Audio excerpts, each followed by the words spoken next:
If your nonprofit is like most, you've probably recognized that grant rejections are skyrocketing. And it's not because your mission is not important, but it's because funders can no longer afford to look away from one key and important factor that all nonprofits need to have, and that's good financial management. And so today, I'm going to break down just why this is happening and exactly what you can do in your organization to turn the tide. So if this is of interest to you, keep watching.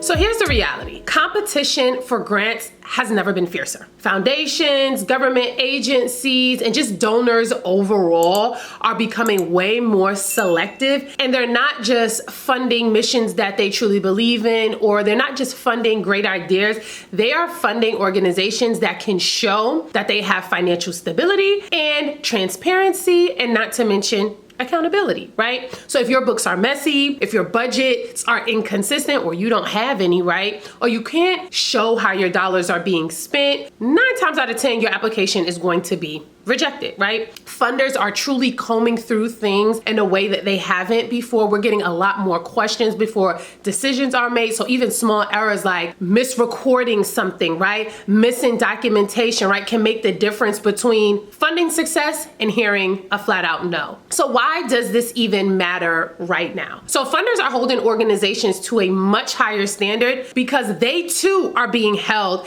at higher standards. And so they want proof that their money is being managed in a way that is responsible and in a way that is truly making an impact. They want proof that their funds, when restricted, are being spent as intended. And with budgets tighter than ever, they're less willing, I'm finding, to take chances on organizations with weak financial systems. And so the consequence is fewer grants are being given out, there's less program funding, and as a result, organizations are going to experience slower growth, right? And so you being able to turn things around depends on how quickly you're willing to change and adapt and to strengthen your financial systems.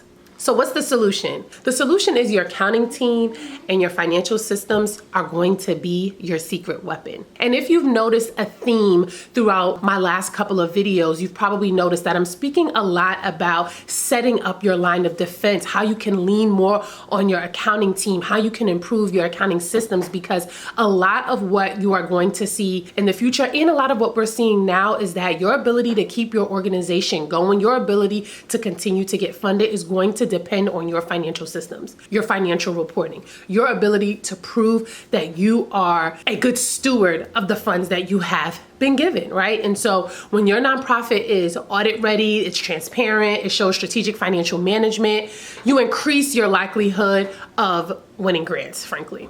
And so think of it this way. Funders aren't just investing in the programs, right? They get the narrative and they see all of the work that you're doing, but that's not just what they're investing in. They're also investing in financial leadership, right? They want to trust that their money is in good hands.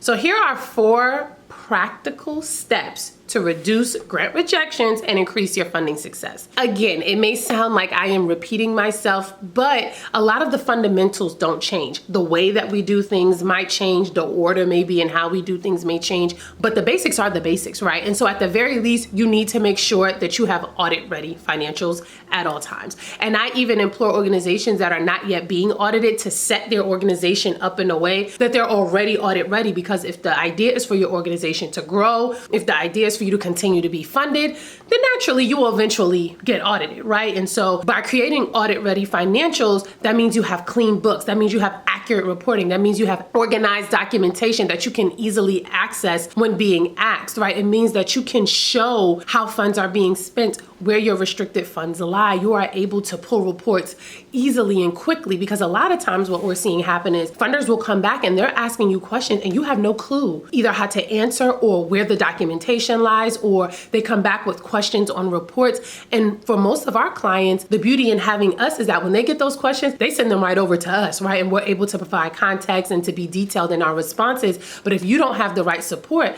then that means that you're less likely to be able to answer the questions, which means you decrease your chances of being funded, because then it looks like, well, what's going on over there? Do they actually have good financial leadership? Is someone actually steering this organization well as it relates to managing their money? Because if not, they're not going to invest in your organization. So the second step is a clear understanding of your program costs. I talk a lot about the difference between knowing your organization's numbers and then being able to get into the nitty-gritty and the details. And so many of you are typically running multiple programs. And while you may be able to give me a financial system that says XYZ nonprofit is bringing in this amount of money, this is where their money is being spent, how many of you are able to provide me that level of detail by program? Because a lot of times when you're going after grants, you're looking for them to fund specific initiatives, specific programs. And so they want to know, what's the budget for this program? What is your expected spend in this program? So you need to have a very clear understanding of your program costs and be able to easily pull that data, that information, and to be able to speak to it. You need to know that clearly.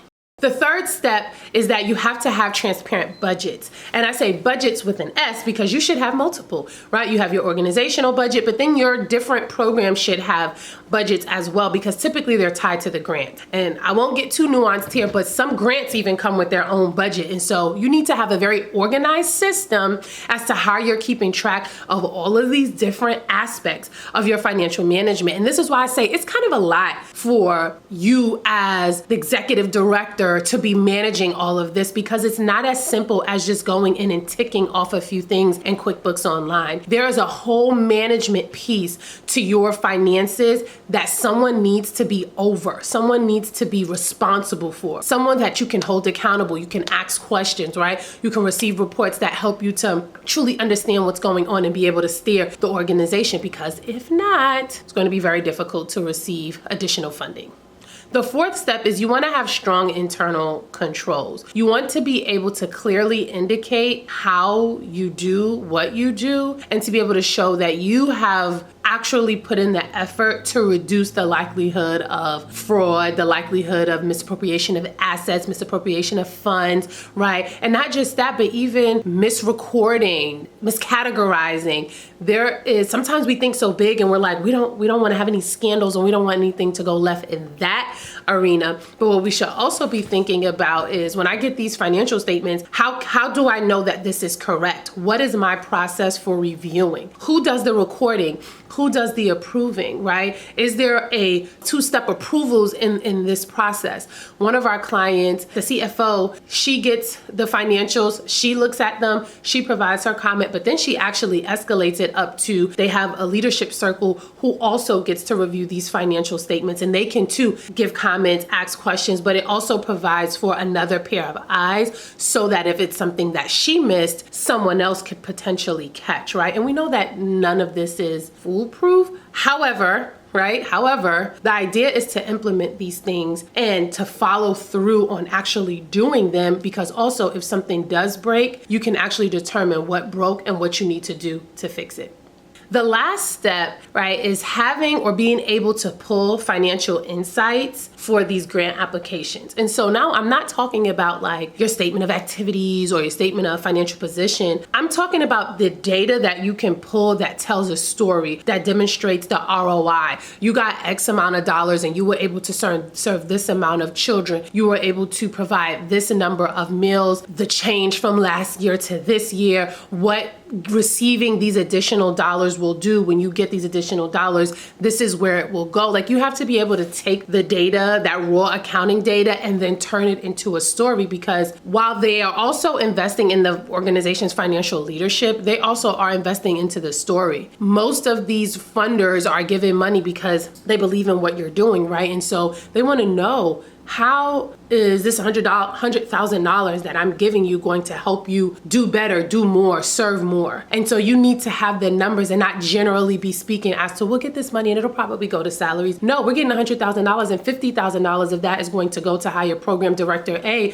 because she will be doing X, Y, Z. The other $50,000 will be going to boom, boom, boom, boom. Like you want to be very clear because the more detail you can provide, you increase the likelihood of funding success, but also you decrease the number of questions that you get. I always tell my clients, like, let's do what we need to do up front so that we can reduce the back and forth, the 1,000,001 questions. No, let's set ourselves up in a way, because now we know what they're coming back and asking. If Funder A has come back and asked all of these questions, now when we prepare the grant application for Funder B, let's be proactive and keep those questions that Funder A asked in mind so that we can increase the likelihood of you getting this money, but also decrease all of the questions and the back and forth that may ensue because they are stricter, right? They're rejecting more, and we don't want you to be a part of that number. Now, if this resonates with you, here's how to take the next step. I want to invite you to join our Accounting for Good membership, because one of the main or core areas in our membership is grant readiness. We do a lot of work around preparing your organization's financial system to be strong. We do a lot of equipping the leaders with the financial knowledge that they need to make sure that the organization is ready to apply for grants and that we can increase the likelihood of funding success, right?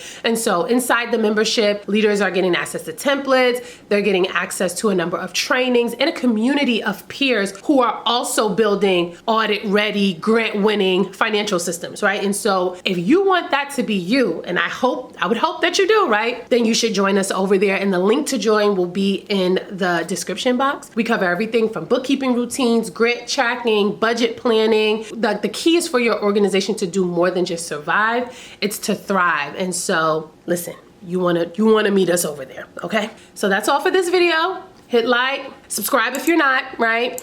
And comment below, let me know, what is your biggest challenge with grant application? Let me know how we can be of more assistance to you with some future videos. I would love to hear from you, and I hope to see you in the membership. See you in the next video. Bye.